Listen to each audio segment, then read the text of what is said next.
ceritanya kalian sudah 2 minggu tidak sekolah.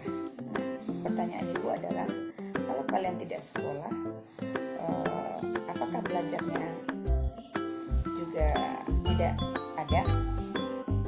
Nah, ibu berharap kalian meskipun tidak sekolah, kalian terus belajar, terus membuka buku, karena bagaimanapun juga membuka buku, membaca itu adalah aktivitas yang tidak boleh ditinggalkan oleh seorang pelajar. Membaca itu adalah penting ya bagi seorang pelajar. Nah, ibu harapkan kalian bisa membaca buku ya, mau selembar, 2 lembar ya, masing-masing pelajaran itu kalian baca bukunya. Supaya apa? Supaya kalian pintar ya. Ibu berharap kalian semuanya bisa pintar dan berhasil menjadi orang yang cerdas, menjadi orang yang berguna nantinya. Karena ceritanya kalian sebentar lagi nih kelas 3 udah tamat, kalian juga akan naik ke kelas 3. Itu waktunya cuma nggak berapa lama lagi. Jadi seriuslah dalam belajar. Jangan jadikan kondisi hari ini membuat kalian di rumah itu hanya makan tidur yang ada berat badan kalian nambah, nanti celananya nggak muat, ya kan? Bercanda itu ya. Anak-anak ibu semuanya, senang sekali ibu bisa menjumpai kalian meskipun kita dibatasi oleh ruang ya. Sekarang kita nih belajar pakai menggunakan secara virtual ini ya, tapi tidak apa-apa. Semoga kalian bisa memanfaatkannya sebaik-baik mungkin. Nah, sebelum belajar, ibu berharap kalian sudah melakukan sholat duha tadi hari ya, dan sholat wajib yang lainnya. Jadi jangan kalian tinggalkan itu ya, karena itu adalah wajib hukumnya. Sekarang kita bicara tentang pelajaran. Di pelajaran terdahulu di kelas, kita telah berbicara tentang konflik dan kekerasan ya. Sudah bisa dipastikan bahwa dalam kehidupan ini konflik itu selalu ada. Tetapi apakah setiap konflik yang ada itu selalu berakhir dengan kekerasan? Jawabannya waktu itu di kelas kalian jawab belum tentu. Itu benar, bahwa tidak semua tidak semua konflik itu berakhir dengan kekerasan. Tetapi sudah bisa dipastikan bahwa kekerasan itu diawali dari sebuah konflik. Pertanyaannya adalah, itu terkait dengan pembelajaran kita hari ini, bagaimana caranya supaya konflik yang ada itu tidak berakhir dengan kekerasan? Kenapa? Karena bagaimanapun juga di kehidupan ini, konflik itu dia selalu ada ya. Dia tidak bisa kita hilangkan. Selama masyarakat itu ada, maka konflik itu akan ada. Lalu kalau dia tidak bisa dihilangkan, diapain? Nah, kalau dia tidak bisa dihilangkan, konflik itu dia bisa dihindarkan atau ditekan. Bagaimana cara menekan konflik atau bagaimana cara mengendalikan konflik? Nah, itulah istilah lainnya dengan cara resolusi konflik atau dengan cara pengendalian konflik. Konflik itu harus dikendalikan. Kenapa penting mengendalikan konflik? Kenapa penting resolusi konflik itu? Supaya kehidupan bermasyarakat ini dapat berjalan sebagaimana mestinya, di mana tidak ada pihak-pihak yang saling menghancurkan tadi. Kalau sudah saling menghancurkan, maka sistem atau struktur yang ada itu akan rusak dibuatnya.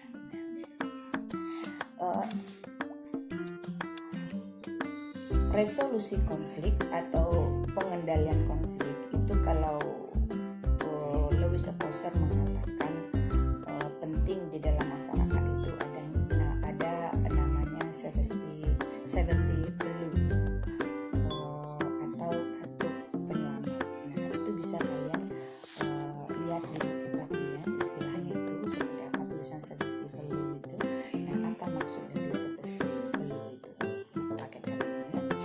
Seperti flu atau kartu penyelamat itu bisa digunakan sebagai sarana untuk meredakan permusuhan antara pihak-pihak yang bertikai tadi. Supaya apa? Supaya tidak terjadinya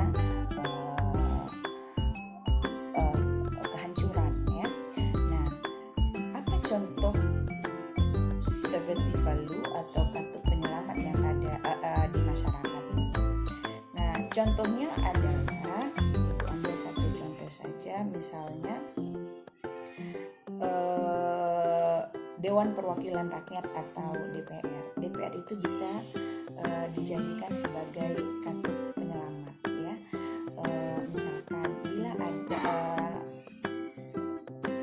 pertikaian antara rakyat dengan pemerintah, maka DPR bisa dijadikan sebagai sarana untuk menyampaikan apa yang dimaunya rakyat terhadap pemerintah, dan pemerintah pun bisa memberikan alasan mengapa melakukan atau membuat sebuah kebijakan terhadap rakyat. Sehingga di sini DPR berperan sebagai kartu penyelamat untuk menghindarkan tidak terjadi benturan antara rakyat dengan pemerintah. Ada DPR nanti yang akan mencarikan jalan tengahnya atau menjadi tempat untuk curhatnya rakyat. Nah, itu salah satu contohnya. Kalian juga bisa melihat apa-apa saja mungkin di dalam masyarakat ini yang bisa dianggap sebagai seperti flu, seperti apa yang disebutkan oleh Lewis Ferguson ya.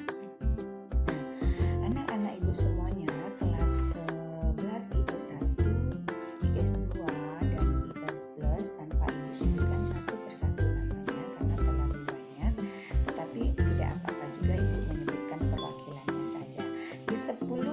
Di 11 IPS Plus itu ada Shidafa, ada Zira, 3 orang aja ya, ada Aiman. Di 11 IPS 1 ada Anissa, Kuadrat, ada Mima, ada Oscar ya, ada Rajin, Naufal ya. Dan di 11 IPS 2 ada Rani, Fatna, Said, Langgeng ya. Ibu harapkan kalian tetap fokus dengan pelajaran-pelajaran kalian, termasuk pelajaran sosiologi. Kita lanjutkan. Nah, ada beberapa bentuk pengendalian konflik ya. Di antaranya satu, ada namanya pengendalian konflik dengan cara konsiliasi, dengan cara mediasi, dengan cara arbitrase, dan dengan cara transformasi konflik.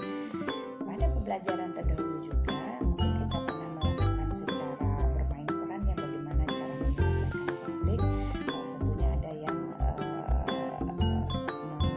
memperagakan dengan cara mediasi. Nah, mediasi adalah suatu upaya pengendalian konflik dengan menggunakan mediator. Mediatornya bisa ditunjuk orang atau lembaga, jadi tidak mesti lembaga. Dan itulah yang membedakannya dengan konsiliasi. Kalau konsiliasi adalah upaya penyelesaian konflik dengan menggunakan lembaga. Lalu yang ketiganya ada arbitrase. Arbitrase ini juga sudah pernah kalian pelajari di kelas 10 tentang bagian materinya, yaitu bentuk-bentuk hubungan yang asosiatif ya, bentuk-bentuk interaksi yang mengarah kepada asosiatif. Di antaranya ada arbitrase.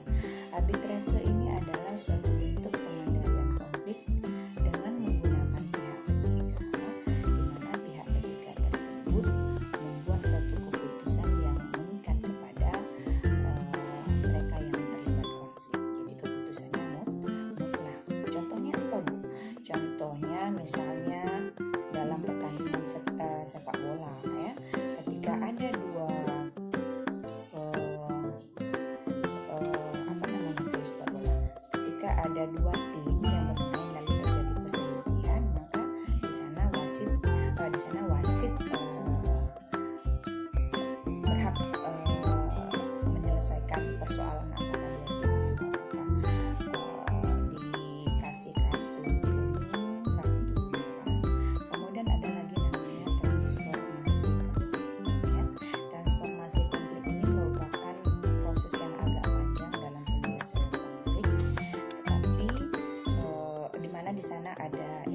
intervensi konflik, artinya ada intervensi pihak lain dalam menyelesaikan sebuah konflik.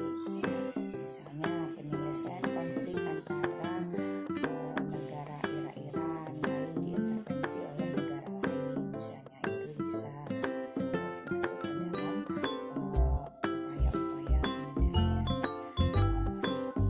Nah, anak-anak ibu semuanya, ibu rasa cukup sampai di sini dulu pembelajaran kita tentang resolusi konflik. Ibu harapkan kalian bisa merangkum apa yang kalian lihat, apa yang kalian dengar dari video ini, lalu lengkapi informasi-informasi yang kalian rasa tadi tidak ada penjelasannya, karena itu ada di buku kalian ya, di buku paket ini semuanya ada. Jadi materi tentang resolusi konflik ibu anggap selesai dengan tugasnya adalah merangkumkannya ke dalam catatan kalian dengan menggunakan bahasa sendiri. Dan satu PR dari ibu adalah coba kalian carikan satu contoh lainnya seperti valve yang diapakan oleh Lewis Althusser ya. PR-nya satu apa dua nih? Tambah satu lagi ya. PR-nya yang satu lagi adalah ini kan situasinya lagi COVID-19 nih.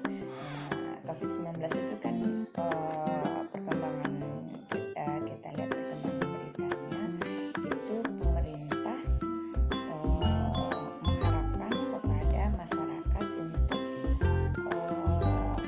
tetap stay di rumah untuk menjaga social distancing ya, tetap stay di rumah, jangan beraktivitas kemana-mana. Tetapi pada kenyataannya warga ada yang patuh kepada himbauan tersebut dan ada juga tidak. Nah, sehingga terkadang ada bentrokan antara pihak yang marah terhadap mereka yang tidak mengindahkan peraturan, dan ada juga pihak yang mendukung atau mempersilahkan silakan saja keluar. Itu menurut kalian, biar kedua pihak ini, antara pihak yang mematuhi dengan pihak yang tidak mematuhi,